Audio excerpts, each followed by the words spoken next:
and a good Sunday to you. Welcome to another episode of JD's Deep Cut Sunday Tracks.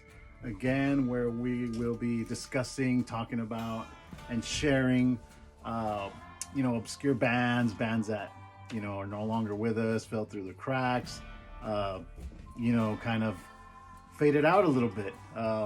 We're still going with the topic, psychedelic sound, psychedelic rock, 60s, late 60s, 70s. A lot of stuff to be discovered. Okay. Today we're talking about another San Francisco band. Came out of San Francisco, the psychedelic scene there. Moby Grape. Okay.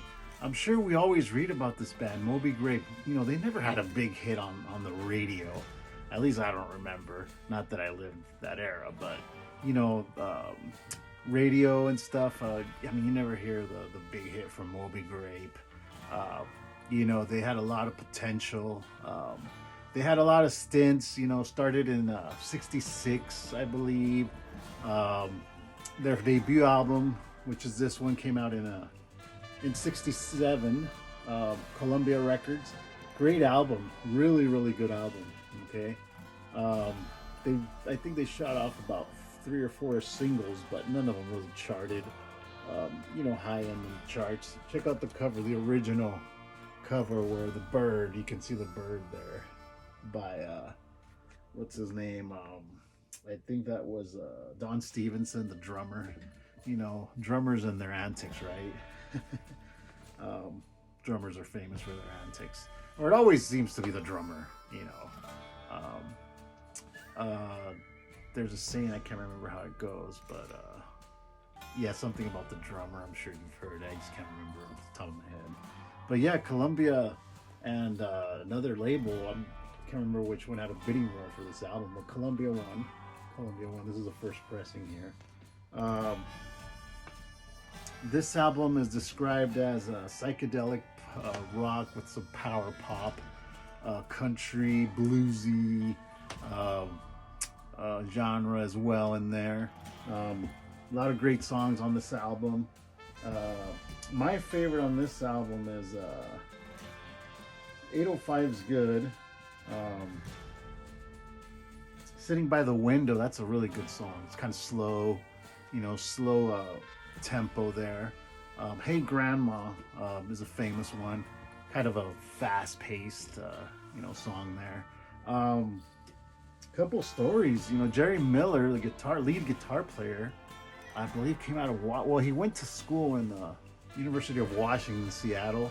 I guess he commuted from Tacoma to Seattle. Really nice drive if you get a chance to drive. If you go to Seattle, you got to go to Tacoma, okay? But then you got to do that extra drive, which is not bad, to Portland, Oregon. It's about a 2.5 hour maybe. You're going to pass by Aberdeen as well. It's musical history there.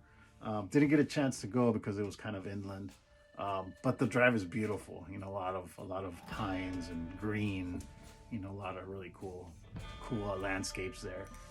But there is a lot of good music out of Seattle too. In the '60s, there was a lot of bands coming out. Psychedelic rock and stuff. And I mentioned about Seattle. They got the old vibe going still. You can tell the architecture, the buildings are old. But yeah, not to veer off there, but Jerry Miller, really good guitar player, befriended Jimi Hendrix, there, and was inspired. Jimi Hendrix was inspired by him, I believe, to write Spanish Sandcastles or something in there as well. Good stories behind that.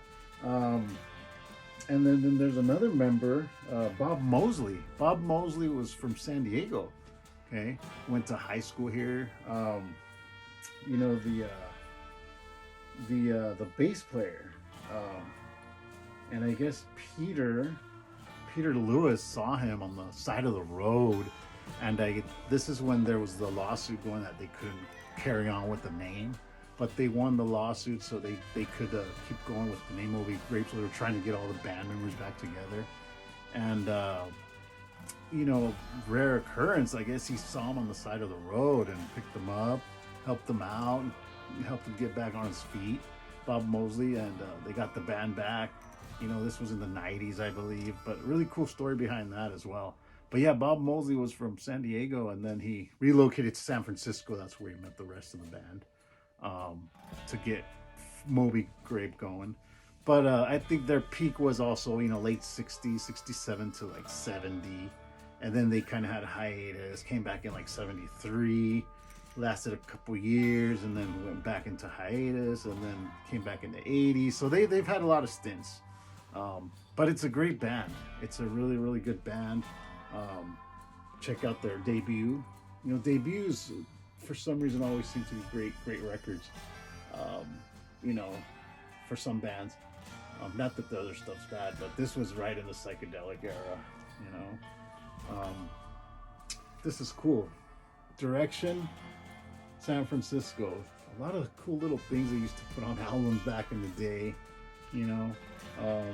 This is on the 2i Columbia too. I just heard it. It's really good. It's a really good album. Sounds great.